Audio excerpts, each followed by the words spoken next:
নমস্কার বন্ধুরা, আজ আমি করছি সাম্বার ডাল। এই রেসিপিটা বাড়িতে পারফেক্টলি ভাবে করা যায়, তার জন্য থাকছে কিছু টিপস অ্যান্ড ট্রিক্স।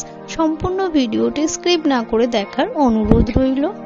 আমি এখানে বড় বাটির 1 বাটি অরহর ডাল নিলাম। অরহর ডালটাকে আমাদের কিছুক্ষণ ভিজিয়ে রাখতে হবে, তার জন্য আমি ভিজিয়ে দিলাম। এদিকে আমি সবজি কেটে নিয়েছি, কুমড়ো, গাজর, মূলো, বিনস, পেঁপে এবং টমেটো। আপনারা আপনাদের ইচ্ছা মতন সবজি এখানে ব্যবহার করতে পারেন। আমি এখানে প্রেসার বসিয়ে দিয়েছি, আমি এখানে প্রেসারের মধ্যেই করব, তার জন্য আমি প্রেসারের মধ্যে দিয়ে দিলাম সাদা তেল পরিমাণ মতন, দিয়ে দিলাম 1 চামচ সর্ষে। অবশ্যই কালো সর্ষে দিতে পারেন এবং সাদা সর্ষেও দিতে পারেন, তো কালো সর্ষে দিলে খুবই ভালো হয়। তো আমি এখানে 1 চামচ হিং দিয়ে দিলাম, অবশ্যই হিংটাকে দিতে হবে। আর দিয়ে দেব কারি পাতা। আপনারা চেষ্টা করবেন কারি পাতার পরিমাণটা একটু বেশি করে দেওয়ার। দিয়ে আমি পেঁয়াজ দিয়ে দিলাম, পেঁয়াজটাকে একটু নাড়াচাড়া করে ভেজে নেব। এখানে আমি একটা পেঁয়াজকে 4 টুকরো করেছি। পেঁয়াজের সাইজটা একটু বড় রাখতে হবে।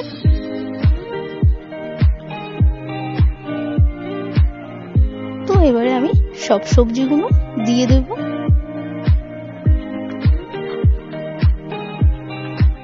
অবশ্যই খেয়াল রাখবেন যাতে আমাদের সবজি কষানোর পরে টমেটোটা অ্যাড করতে হবে।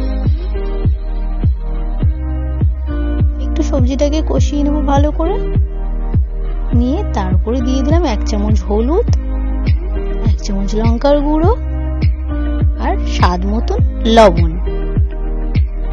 দিয়ে ভালোভাবে এটাকে কষিয়ে নেব।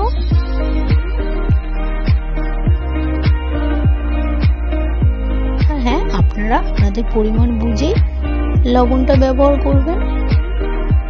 তারপরে দিয়ে দিলাম টমেটোটা, দিয়ে এটাকে ভালোভাবে মিশিয়ে নেব সবজির সাথে। আর দিয়ে দেবো 2 চামচ সাম্বার মশলা। এই মশলাটা আমি বাড়িতে বানিয়েছি। সাম্বার মশলাটা বাজারে ইজি ভাবে কিনতে পাওয়া যায়, সেটা আপনারা ব্যবহার করতে পারেন। আর আপনারা যদি চান যে এই মশলার রেসিপিটা, তাহলে আমার ডেসক্রিপশন বক্সে দেওয়া আছে, আপনারা দেখে নিতে পারেন। আমি মনে করি সাম্বার মশলা বাড়িতে বানিয়ে নেওয়াটাই বেস্ট। তো আমি যে অরহর ডালটাকে ভিজিয়ে রেখেছিলাম সেটাকেই আমি অ্যাড করে দিলাম। আর দেখতেই পেয়েছেন অবশ্যই যে আমার অরহর ডালটা কত সুন্দর ফুলে উঠেছে। তো আপনারা চেষ্টা করবেন কিছুক্ষণ আগে ভিজিয়ে রাখা।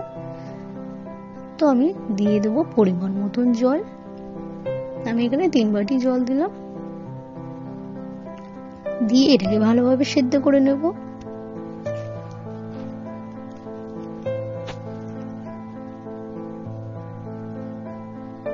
আমি এখানে 4টে সিটি দিয়ে নিলাম।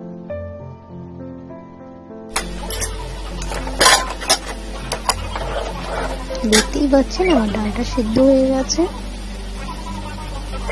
অবশ্যই খেয়াল করবেন যাতে সবজিগুলো ভালোভাবে সেদ্ধ হয়ে যায়। তো আমি সেই সাম্বার দেওয়ার জন্য বসিয়ে দিলাম একটা বাটি। বাটির মধ্যে দিয়ে দিয়েছি তেল এবং 2টো শুকনো লঙ্কা, কারি পাতা আর 1 চামচ দিয়ে দেবো সাম্বার মশলা। আর 1 চামচ দিয়ে দিলাম লঙ্কার গুঁড়ো, 1 চামচ দিয়ে দিলাম কাশ্মীরি লঙ্কার গুঁড়ো, দিয়ে ভালোভাবে ওটাকে ভেজে নিয়ে সাম্বার দিয়ে দিলাম। এটা আপনাদের অবশ্যই দিতে হবে, এতে কি হবে আপনার সাম্বার ডালের টেস্ট খুব ভালো হবে এবং রঙও আসবে। তো ভালোভাবে নাড়াচাড়া করে আমি এখানে দিয়ে দেবো 1 চামচ গুড়। আপনারা এর বদলে চিনিও ব্যবহার করতে পারেন। আর তেঁতুল জল, অবশ্যই পাকা তেঁতুল, এটাকে আমি জল করে নিয়ে সেটাকেই আমি দিয়ে দিলাম। এটাই আপনাদের অবশ্যই দিতে হবে। এতে কি হবে আপনাদের ডালের ফ্লেভার টেস্ট খুবই ভালো হবে। টক ঝাল মিষ্টি আমাদের হয় ডাল। তো আমার এই রেসিপিটা যদি আপনার ভালো লেগে থাকে অবশ্যই লাইক কমেন্ট শেয়ার করতে একদমই ভুলবেন না।